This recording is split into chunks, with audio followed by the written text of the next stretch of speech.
Ani kanan jedhu maayidha kuni. Akkanuma too jindhalatte moo eeguma guddattee kana hunda goote kan. Kuni tumaadha kan. Tumaadha maarree kun jajallaan maali kuni. Tumaan kun waa baay'ee qaba ishee warra kaanitirraadha. Tuma warra kaanitirraa amma maaltu adda isa godhe? Wanta adda isa godhe sitti mu? Sitti mu? Tumaa kanaan jechuudha. Uleen na rukutu, dhagaachis na rukutu, rasaasis na rukutu. Tuma kanaa immoo uleen si rukutu, rasaas si rukutu, dhagaan si rukutu.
Si, ijatti godhate kan meeqana kana godhateen kaffalchiisa moo bilaashum?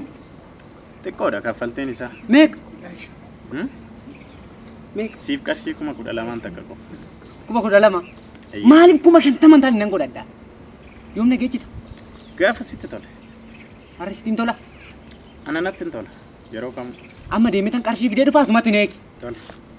Tole.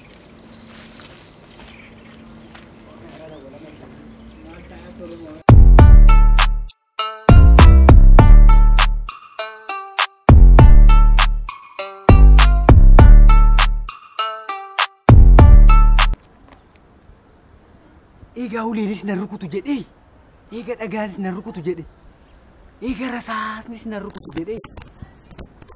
Maaliif ani ilaalee dhuguma meeshaa rukutu maalidhaan laalu? Dhagaan hin jiru toora ulee argadhe.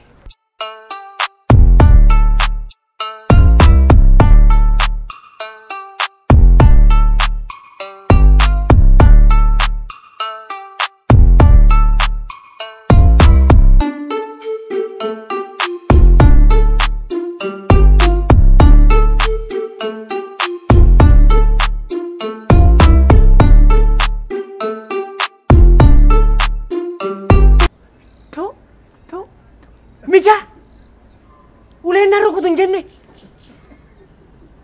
Wayyoo. Mee dhagaa rukutinna dhagaadhaan irra deebi'ee ilaala malee uleedhaan immoo anniisu.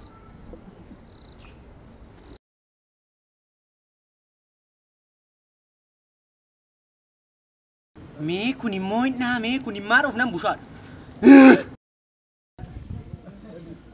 Baanne kunis hin dhaa.